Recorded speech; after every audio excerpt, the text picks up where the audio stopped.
Hello, everyone, and thank you for joining me again. Good morning, afternoon, or evening, whenever you may be watching this.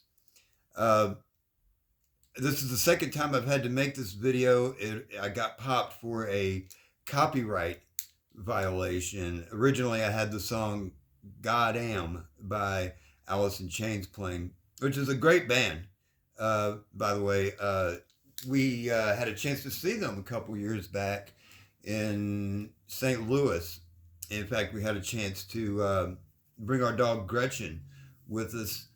And sadly, about a year after that, Gretchen died. It still hurts to think about that one. Uh, but it was a good memory.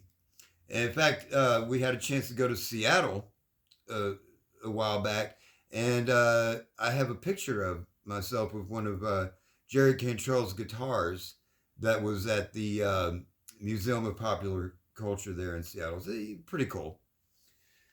Anyway, let me get into what it is I wanted to talk about today. Does anybody remember John Boehner?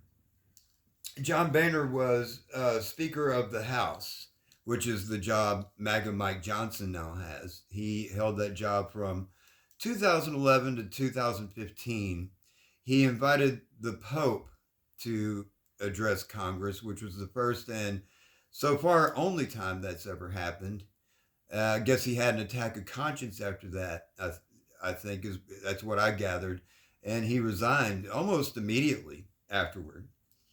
But the reason I mention that is because sometimes there is a message that certain people need to hear, and we can only hope that they are receptive to that message when they hear it. The I woke up this morning thinking about as I was getting Michelle off to work. I thought about the Reverend Marion Buddy. She's the pastor at the National Cathedral in Washington D.C. And she uh, had a service earlier this week. It was a day or two ago uh, to commemorate the inauguration of Donald Trump as the 47th president of the United States, or some would say vice president under shadow president Elon Musk.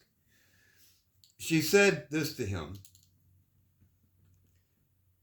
"You have felt the providential hand of a loving God. In the name of our God, I ask you to have mercy upon the people in our country who are scared now." She mentioned the children that are part of the LGBTQ community, who, as she mentioned, are in Democratic homes, Republican homes, and independent homes. She mentioned the migrants in our country who may be undocumented. She mentioned that most of them are not criminals. They work in fields picking our fruits and our vegetables. They work in our hospitals cleaning them. They work at our at restaurants that we eat at washing our dishes. And she mentioned that they are good, decent people, tax paying citizens, and valued members of the community. He took, I wish we could have a body language expert look at the Trump and Vance families' body language and facial expressions as they were hearing this message, because it was met with total disdain. And my question is, why are they so shitty? These are some truly shitty people. Donald Trump responded, of course he did, on social media, his minor social media site, where he said, "The so called bishop who spoke at the National Prayer Service on Tuesday morning was a radical left hardline Trump hater. She brought her church into the world of politics in a very ungracious way," which is very ironic considering this is a man who decided to tear gas a group of peaceful protesters so that he could have a photo op where he held up a Bible I'm sure he never opened in to pander to his evangelical base. She was nasty in tone and not compelling or smart. Not surprising to hear him say that about a woman, not smart. She He went on to say that apart from her inappropriate statements, it was a very boring and uninspiring service. She is not very good at her job. She and her church owe the public an apology.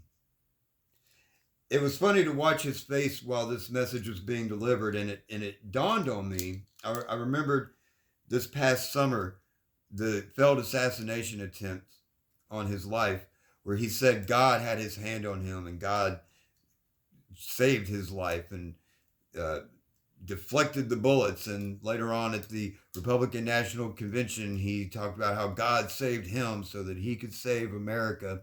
But it seems like he only wants mention of God when it's in relation to him being the chosen one. And to be honest with you, I cannot imagine a higher level of narcissism than that.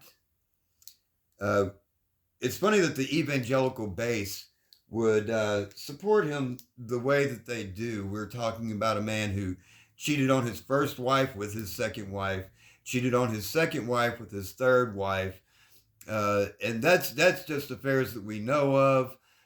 There's no telling how many abortions he has paid for in his past. How many? The number of affairs we don't know about are probably far outnumber the ones that we do know about. In some audio that has been released recently, we have tapes of Jeffrey Epstein talking about his longtime friend Donald Trump, friends for 15 years. They were such great friends that Donald Trump was on his flight logs out to his island, I guess, about 7 times. Uh, Epstein talked about how Donald Trump would want, he had a thing for sleeping with his friends' wives, how he would get the wife on a speakerphone, and her husband, not knowing she was on the speakerphone, he would talk the guy into having a sexual fling with some woman, and then to console her, he would go and console the wife and then end up sleeping with her. This is the guy that the evangelicals support, Mister Grab him by the guy who very much took great joy in talking about how a pageant that he operated, how he would like to go backstage and, to see the young girls there, half or perhaps not even not dressed. But the evangelicals support this guy who does not reflect the values they pretend to believe in so wholeheartedly.